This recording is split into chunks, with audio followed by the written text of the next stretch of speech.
कहानी का नाम है देव और दीवाना। देव पता होगा आपको किसको कहते हैं? पता है? बला को कहते हैं। पंजाबी में देव कहते हैं।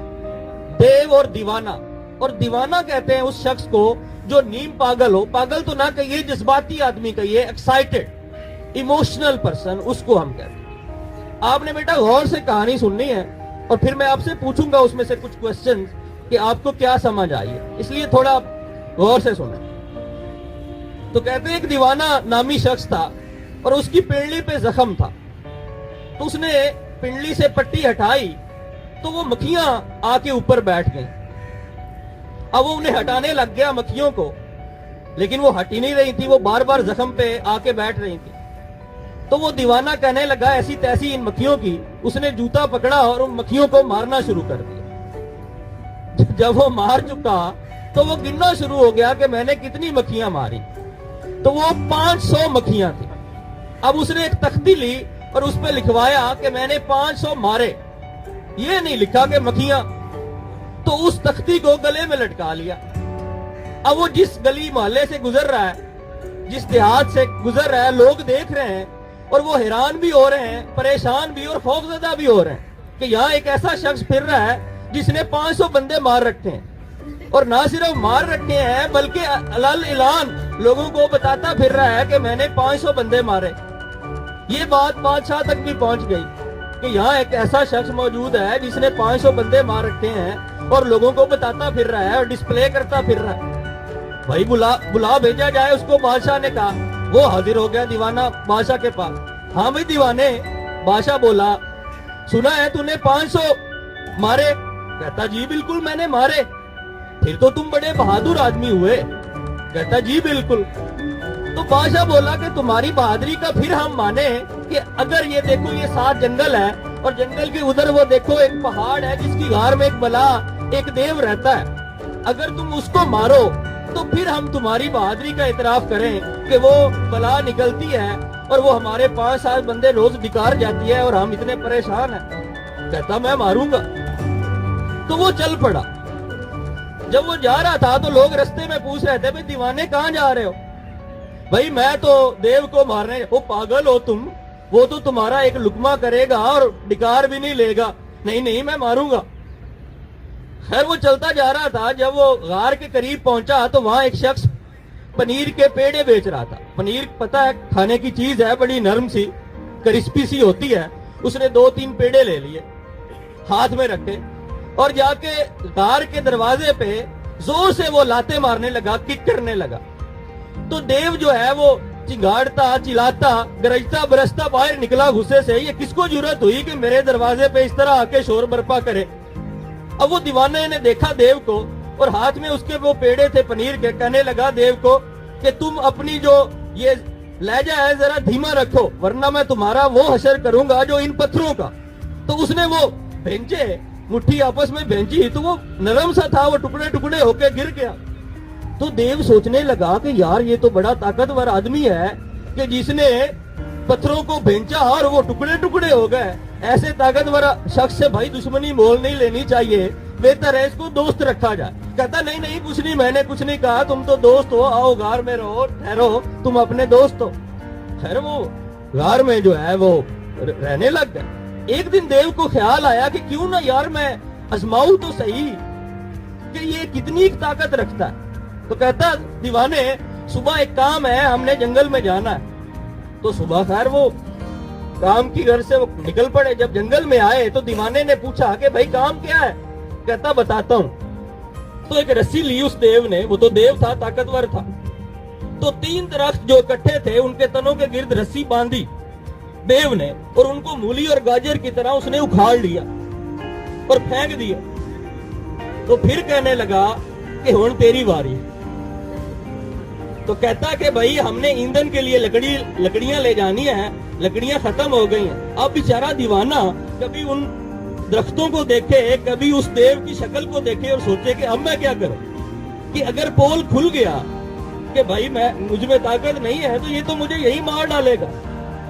तो थोड़ी देर सोचता रहा और फिर कहने लगा कि देखो मुझे इससे 25 गुना बड़ी रस्सी चाहिए। है भाई। देव कहने लगा 25 गुना रस्सी को क्या करोगे बड़ी को?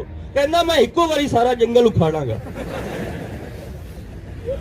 तो देव कहने लगा कि भाई पागल हो गए हो, तुम तो हयाताती जिंदगी जो है परिंदों और जानवरों को खत्म करना चाहते हो। हम यहाँ आते हैं, हम शिकार खेलते हैं, यहाँ हिरन होता है, हम खाते पीते हैं, तुम तो भाई उनकी जिंदगी के पीछे पड़ गए हो। और हमें भाई इतनी ज्यादा जरूरत नहीं दरख्तों की, चले 3 ही काफी है फिलहाल हमें ईंधन के लिए, तुम शर्त जीत गए।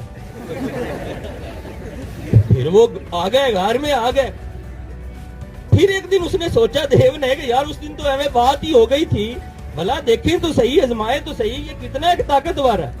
कहना यार दीवाने, कल असी एक और शरत लावांगे ते मेरे कुल कुछ अशरफियां ने, कुछ अशरफियां हैं मेरे पास, सोने के सिक्के हैं, तुम जीत गए तो वो तुम्हें दे दूंगा। कहते ठीक है। सुबह फिर जंगल आ गए। आप लोगों में से फिजिकल एजुकेशन के स्टूडेंट्स को पता होगा वो गोला फेंका जाता है, तो वहां एक चक्की थी आटा पीसने वाली, उसका एक पुड़, पंजाबी पोड़ा देन, उर्दू में पाठ कहते हैं, वो उस चक्की वाले से उधार ले लिया देव ने। और वो तो देव था, बड़ा ताकतवर होता है, उसने तो आराम से उठा लिया और लकीर खींची, कहा कि मैं पहले फेंकूंगा और फिर तुम फेंकोगे और फिर हम देखेंगे कि किसका पत्थर दूर जाके गिरता। तो वो तो देव था, उसने फेंका, वो काफी दूर जाके गिरा, वहां उसने निशान लगाया और फिर वापस आके खड़ा हो गया लाइन के पीछे और कहने लगा लेविन हुण तेरी बारी। वो बेचारा, वो तो उसको सिरका भी नहीं सकता था, इतना भारी। आपने देखा है वैसे वो पाठ पुरानी चक्कियों में होता था, बहुत वो 2 होते हैं और वो आपस में रगड़ खाते हैं तो फिर गंदुम पिसती है। खैर वो बेचारा कभी उस पुड़ को देखे, पाठ को देखे, कभी देव की शक्ल को, और कहे कि अब मैं क्या करूं। तो थोड़ी देर बाद सोचने लगा और एड़ियां उठा के यूं सामने तकने लगा और कहने लगा कि हट जाओ तू हट जाओ। तो वो कहने लगा देव पागल हो, ये किससे बातें कर रहे हो, मैं तो एक साइड पे खड़ा हूं, तो तुम किससे बातें कर रहे हो? कहना नहीं मैं वो जंगल तो परा समंदर ते कुछ लोग सैर कर रहे हैं, मैं उन्होंने आख रहा हट जाओ।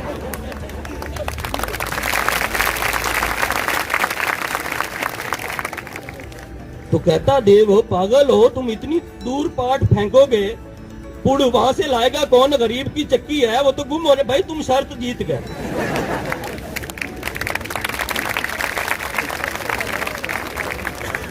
खैर वो अब देव के दिल में उसका खौफ बैठ गया था कि ये बंदा किसी भी वक्त मेरे लिए खतरे का बाइस हो सकता है, कि इतना ताकतवर आदमी है।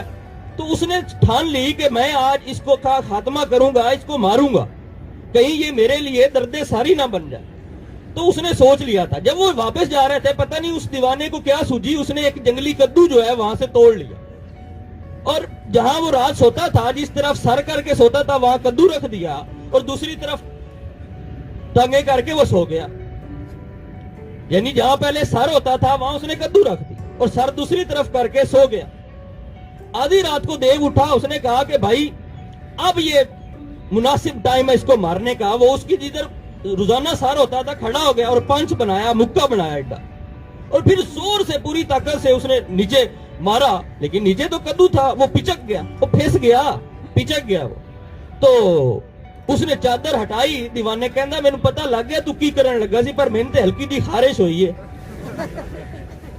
लेकिन जो तूने मेरी नींद में खलल डाला है ना, इसका तुम्हें मैं मजा चखाऊंगा। अब उसके दिल में और खौफ बैठ गया, भाई ये क्या, ये तो मुझसे भी बड़ी बला है कि जिसको मैंने इतनी जोर से वो मुक्का मारा और इसने जो है वो इसको असर ही नहीं हुआ। उसने कहा भाई इस बंदे का एक ही हल है कि मैं इसको जंगल में ले जाऊं, कहीं दूर इसको छोड़ आऊं, और ताकि इससे जान छूटे, ये रास्ता भूल जाए और भेड़िए इसको खा जाए। खैर सुबह कहता ला यार दीवाने होना, आखिरी तेरे नाल शरत है, सुबह हम एक और खेल खेलेंगे और इस दफा भी मेरे पास अशरफियां। भाई ठीक है। सुबह जो है वो निकल पड़े। भाई अब क्या शर्त लगानी है? कहा अब हम रेस लगाएंगे। रेस वो लकीर जैसे खींचते हैं, खींची गई। भाई यहां से भागना कौन जीतता? अब वो रेस शुरू होने ही वाली थी तो दीवाना बोला यार देव वाह सुन, मैं एक बात कहूं, अगर तुम्हें बुरा ना लगे। कहता कर की गल कहनी तू? कहता यार ए केड़ा मुकाबला है? देखो ना मुकाबला तो ता है ना तब है जब दो एक जैसी स्ट्रेंथ के हो, ये कौन सा मुकाबला? कि मैं कमजोर आदमी हूं, छोटी छोटी टांगे इंसान, और तुम देव, तुम्हारी तो टांग इतनी बड़ी है कि तुम एक टांग रखोगे तो तुम वो 1 मील आगे जाओगे। ये क्या बात है? ये तो कोई कहता हाँ यार गल तो सही है। देव कहता फिर ਇਹਦਾ हल की है? फिर खुद ही कहता चल ਇਹਦਾ एक हल है, मैं इतने खलोता, मैं यहाँ खड़ा हूं, तुम भाग लो और 10 मिनट भागते रहो, मैं 10 मिनट के बाद भागना शुरू करूंगा। खैर वो तैब आ गया, भाई ठीक है। अब दीवाना जो है वो भागे जा रहा। आगे जब वो पहुंचा, वहां एक गडड़िया, वो जो भेड़े चराते हैं चरवा, वो भेड़े चरा रहा है। उससे कहने लगा कि यार ये एक भेड़ मुझे दे दो, पैसे ले लो। पैसे देके एक भेड़ ले ली। कहा यार ये छुरी भी लाओ। उसने उसका पेट चाक किया, उसकी ओजड़ी और अंतड़ियां जो थी वो उसने रास्ते पे फैला दी और खुद दरख्त पे चढ़ गया और कहने लगा कि देखो अभी थोड़ी देर बाद देव आएगा और वो तुमसे मेरा पूछेगा। तो कहना हाँ हाँ, वो कह रहा था कि मेरी तो देव के साथ रेस लगी हुई है। तो कह रहा था कि यार ये मुझे भारी वजूद लग रहा है, तो भारी वजूद से बंदा हार जाता है। फिर उसने मुझसे छुरी ली थी और अपना पेट चाक किया था और ये उसकी ओजड़ी और अंतड़ियां पड़ी हैं। उसके बाद तो वो हल्का फुल्का हो गया और यूं भागा जैसे हवा भागती है।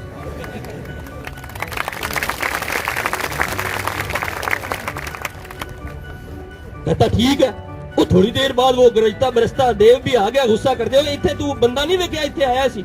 हाँ हाँ बिल्कुल आया था। एक बंदा कह रहा था मेरी देव के साथ रेस लगी हुई है। हाँ तो फिर कहां गया? जाना कहां था? कहता मैं तो भारी वजूद महसूस कर रहा हूं। तो कहता मेरी तो रेस लगी हुई, उसने छुरी ली थी, अपना पेट चाक किया, ये देखो उसकी ओजड़ियां और अंतड़ियां पड़ी हैं। फिर वो हल्का फुल्का हो गया और भागा ऐसे हवा की तरह। तो वो देव सोचने लग गया यार मेरा तो वजूद ਉਹਦੇ ਨਾਲੋਂ कई गुना भारी है, तो मैं तो इस तरह रेस हार जावांगा। कहना लिया छुरी लिया। तो उसने छुरी ली और पेट चाक किया, ओजड़ी और अंतड़ियां बाहर आ गई। जो ही बाहर आई तो वो मर गया।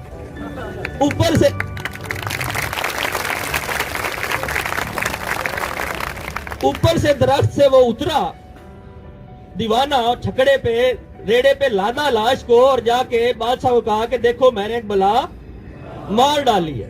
तो उन्होंने उसकी शान में तकरीब रखी, उसे सेक्रेटरी मुकर्रर की। देखिए कहानी तो मजाहिया लग रही है लेकिन इसमें बहुत बड़ा मैसेज है। वो देव हमारा टारगेट है। ये मत देखें कि आपका वजूद कितना छोटा है। सारे काम जज्बे से होते हैं। अगर दीवाने की तरह आपके अंदर आयरन विल है, डिटर्मिनेशन है, पुख्ता इरादा है और जज्बा है, कुछ कर गुजरने का जज्बा है, तो फिर ये मत देखें कि आगे कितना बड़ा टारगेट है देव जी। फिर K2 भी सर किया जा सकता है, फिर माउंट एवरेस्ट भी सर किया जा सकता है, फिर कोई भी जो है दुश्मन, जितना आप देखें कि इस्लाम में कितनी जंगें हमने जीती, हमारी तादाद कम थी और दुश्मन की तादाद ज्यादा थी, लेकिन दीवाने की तरह हमारे अंदर जज्बा था। तो अपने टारगेट को मुश्किल ना समझे कि FSC तो बड़ा मुश्किल है, बढ़िया सपलियां आंदियां। ये मत देखें कि PhD जो है वो मुश्किल है। नहीं, अपने रास्ते पे जज्बे के साथ चल पड़े। जिस तरह इकबाल कहा करते थे कि कुछ काम जो है वो जज्बे से हुआ करते हैं, अकल से आगे बढ़कर। है बेखतर कूद पड़ा आतिश नमरूद में इश्क, अकल है महवे तमाशा है लबे बाम अभी। तो ये काम जो है वो हम जज्बे से कर सकते हैं। लोग आपको कहते रहेंगे पागल है दीवाने को लोगों ने कहा था ना पागल है तुम, लेकिन नहीं, बाद में वही दुनिया तुम्हारी तारीफ करेगी कि नहीं। याद रखें वो राइट ब्रदर्स को, FSC के स्टूडेंट्स को पता होगा जिन्होंने जहाज बनाया था। वो 2 भाई थे, पता है या नहीं? उन 2 भाइयों ने वो डिवोटेड थे, परिंदे को देखा कि परिंदे की तरह हम उड़ना चाहते हैं। वो बना रहे थे तो लोग पूछे क्या कर रहे हो? वो दीवाने की तरह, भाई हम ऐसी चीज बनाना चाह रहे हैं जिससे हम उड़ सकेंगे। तो वो कहेंगे पागल हैं जो परिंदे की तरह उड़ना चाहते हैं। They are mad, they want to fly high in the sky. France के अखबारों ने लिखा कि ये पागल है। फ्रांस बड़ा तरक्की याफ्ता मुल्क था, लेकिन उन्होंने साबित किया कि पागल सारी दुनिया थी, पागल राइट ब्रदर्स नहीं थे, और उन्होंने कर दिखाया। और आज हम उनको याद रखते हैं और उनकी वजह से सारा सफर हमारा आसान हो गया। इसी तरह ये भी ना घबराएं कि टाइम कितना लगेगा। दीवाने की तरह हो सकता है 4 अटेम्प्ट्स में आप किसी को मात दें। ये भी ना मत देखें, वक्त लग सकता है लेकिन आप अपने टारगेट पे पहुंच जाएंगे। एडिसन को याद कीजिए, और जानते हैं एडिसन को? जिसने बल्ब इजाद किया था। 999 अटेम्प्ट्स उसने ली थी, और हर उसका जो असिस्टेंट था वो बेचारा तंग आ गया था कि साहब आप रोशनी बनाना चाहते हैं और हम 999 दफा फेल हो गए। तो उसने कहा था कि तुम गलत कह रहे हो, 999 दफा फेल नहीं हुए। हमने 999 चीजें जो देखी, पित्तल लगाया, लोहा लगाया कि इससे रोशनी निकलती कि नहीं, हमें पता चल गया है कि 999 इन चीजों में रोशनी नहीं है, ये हमने पता लगाया। तो फिर देखें कि आखिरी दफा वो कामयाब हुआ था और स्पार्क निकला था, तब वो अंधा हो गया था, तो उसके असिस्टेंट ने बताया था कि इससे रोशनी निकली है। फिर वो झूमता हुआ और नाचता हुआ गलियों में निकला था कि मैंने आज दुनिया को रोशन कर दिया। तो देखिए कि उसकी वजह से आज दुनिया रोशन है। तो आप भी बेटा जी ऐसा ही कोई काम करें कि जिसकी वजह से आपका मुल्क, आपकी फैमिली, आपका कॉलेज आप पे फख्र कर सके, और आप भी अपने अपने तरीके से अपने इर्द गिर्द रोशनियां फैला सके। तो देखिए बच्चे, मेहनत के बगैर, जज्बे के बगैर कुछ मुमकिन जो है वो मुमकिन नहीं, और सब कुछ मुमकिन है अगर दीवाने की तरह आपके पास जज्बा है। शुक्रिया, बहुत शुक्रिया। तो ये मैं किताब जो है वो प्रिंसिपल साहब को पेश करना चाह रहा हूँ। सर अगर